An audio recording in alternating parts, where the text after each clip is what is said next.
માનવ અને પશુ વચ્ચેના અદ્ભુત પ્રેમનું નિરૂપણ. આણંદપુરના એક ખૂણામાં ઝૂંપડા જેવા માત્ર 3 મકાનો પોતાના દેખાવથી આવતા જાતાનું લક્ષ ખેંચી રહેતા. જૂની ખખડધજ આંબલી 3 મકાનોને ઢાંકતી. ચારે તરફ ગટરની દુર્ગંધ છૂટતી અને ધૂળના ગોટા ઉડતા. પતરાના પાટિયાના અને ગુણિયાના એમ અનેક રંગી થીગડા મારેલી ખડકી ખુલ્લી રહેતી. અંદર એક ફાટેલ તૂટેલ સાદડી પર ઝુમ્મો ભીસતી પોતાનો હોકો ગગડાવતો બેઠો હોય. ઝુમ્માએ સોના રૂપાના વાસણથી માંડીને ઠીકરાની ફૂટેલી હાંડલી સુધી બધી તડકા છાંયા જોઈ લીધા હતા. જન્મ્યો ત્યારે શ્રીમત મા બાપે ને ત્યાં એક હાથમાંથી બીજા હાથમાં ફર્યા કરતો. હજી એને સાંભળતું હશે કે પોતે 10 વર્ષનો થયો ત્યારે હાથી પર બેસીને પરણવા નીકળેલો. એ વખતે તેણે શોખની ખાતર એક પાડો પાડેલો. આજ અનેક રંગો જોયા પછી બંને જણા વેણુ અને ઝુમ્મો સાથે રહેતા. વેણુ નામ વિચિત્ર હતું, પણ જ્યારે પૈસાની છોડ આંગણે રેલાતી ત્યારે ઝુમ્માને અનેક મિત્રો હતા. તેમાંથી કોઈક સાહિત્ય રસિક હિન્દુ મિત્રે પાડાને આવું કુમળું વેણુ જેવું નામ આપી દીધેલું. પછી તો એ ચાલ્યું. ઝુમ્મો લક્ષાધિપતિ હતો, ભિખારી બની ગયો, વળી ચડિયો પાછો પડ્યો અને આજે છેવટે આ 3 તૂટેલા ઝૂંપડામાં એનો બધો સામાન સચવાઈ રહેતો. એકમાં વેણુ બંધાતો, વચ્ચે બારણું હતું, તેમાંથી શેઠને નોકર આખો દિવસ એકબીજાની સામે જોઈને બેસી રહેતા અને ત્રીજા ઝૂંપડામાં ઘાસ ભરાતું. અનેક મિત્રો આવ્યા ગયા, મળ્યા અને ટક્યા. માત્ર ઝુમ્મો અને વેણુ બાળપણથી આજ સુધી અખંડ રહ્યા હતા. આજ સુધી હવે વેણુની પીઠ ઉપર મોટી મોટી મશક ભરીને ઝુમ્મો સવારના 5 વાગ્યામાં નીકળતો. વેણુની ઘંટડી ધીમે વાગતી હોય, તે પાછળ ઝુમ્મો એકાદ ગઝલ કે ગીત લલકારતો ચાલ્યો જતો હોય. બારણે બારણે પાણી ભરી દીધા પછી શેઠને નોકર બંને પાછા વળતા. ઝુમ્માએ 1 પૈસાના ગાજર કે બહુ તો ટમેટા કે ભાજી પોતાના શાક માટે અને બથ ભરીને ગદમ, જેને વેણુ પાછળથી ખાતો આવતો હોય, પાડા માટે લીધા હોય. બસ આ હંમેશની ખરીદી, આ જીવનને આટલું કામ, એથી વધુ ક્યારેય કરવું નહીં. કોઈ વધુ કામ આપે તો લેવું નહીં, ને ઘરાકને હોય ત્યાંથી ઘટે તો બીજાને ઘરાક થવા કહેવું નહીં. બપોરથી માંડીને છેક સાંજ સુધી ઝુમ્મો હોકો ગગડાવ્યા કરતો અને તેના સંગીતમાં લીન થતો હોય. તેમ પેલો પાડો પણ માખીને ઉડાડવા કાન ફફડાવતો આંખ નીચે ઊભો હોય કે જાગતો સૂતો હોય. શેઠ ને નોકર બપોરથી સાંજ સુધી સામસામે એકબીજાને નિહાળ્યા કરતા. છેક સાંજે બંને મિત્રો ફરવા નીકળતા અને નદીના કાંઠા સુધી જઈ પાછા વળતા. વખતે સવારે કામ થોડું હોય તો સવારે પણ નીકળી પડતા. એક દિવસ સવારે 5 વાગ્યે આ પ્રમાણે બંને ફરવા નીકળ્યા. ઝુમ્માને વિચાર હતો કે પાડો થોડું ઘણું ચરે તો સારું, પણ વેણુને એમ લાગ્યું કે એમ બહાર ખાતા ફરવું એ ગૃહસ્થાઈના લક્ષણ નહીં. એટલે ઝુમ્મો ખવડાવવાનું કરે તો પણ પાડો રણકીને સામે ઊભો રહે અને ના નહીં ખાવું એમ સ્પષ્ટ સંભળાવી દે. અને ઝુમ્મો થાક્યો, ચાલ ત્યારે ઘેર જઈને આજે તને પણ લાડ કરવાની ટેવ પડી છે.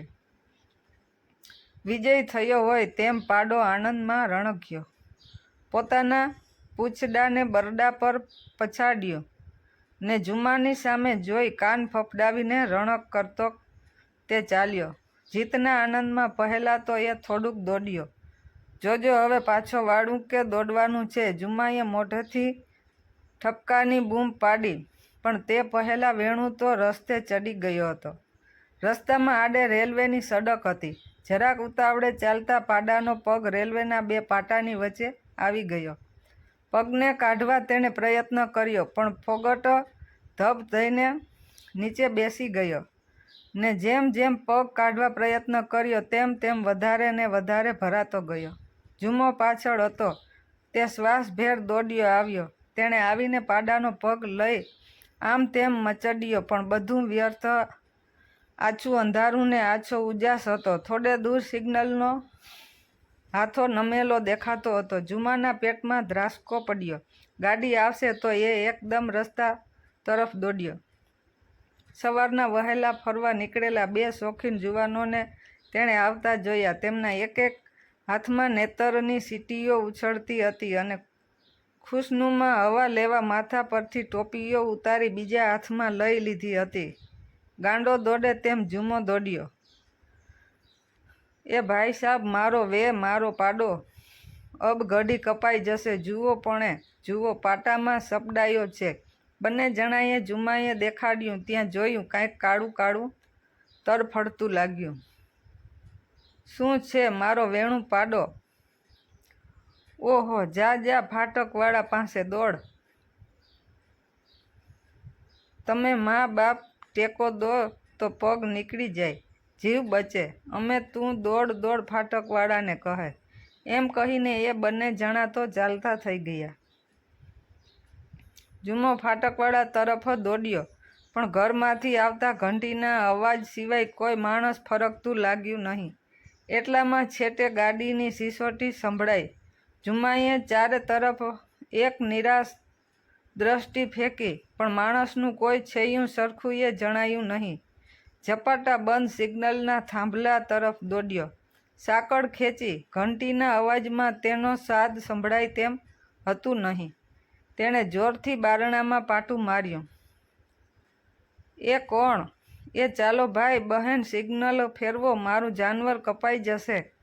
ઘેર કોઈ ભાઈ માણસ નથી.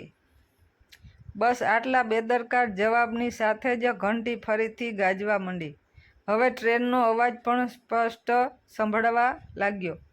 દોડો દોડો, મારું જનાવર કપાય છે. જુમાએ હતું એટલું બળ કરીને ચીસ પાડી, પણ એના કર્કશ પડધા સિવાય શાંતિ જેવી હતી એવી જ રહી. જુમાએ આકાશ તરફ જોયું. છેલ્લો તારો આથમતો હતો. અંજવાળું વધવાને બદલે ધુમ્મસ પથરાતું હતું. ગાડીનો અવાજ તદ્દન નજીક આવતો હતો. તેણે પોતાની લાકડી ફેંકી દીધી.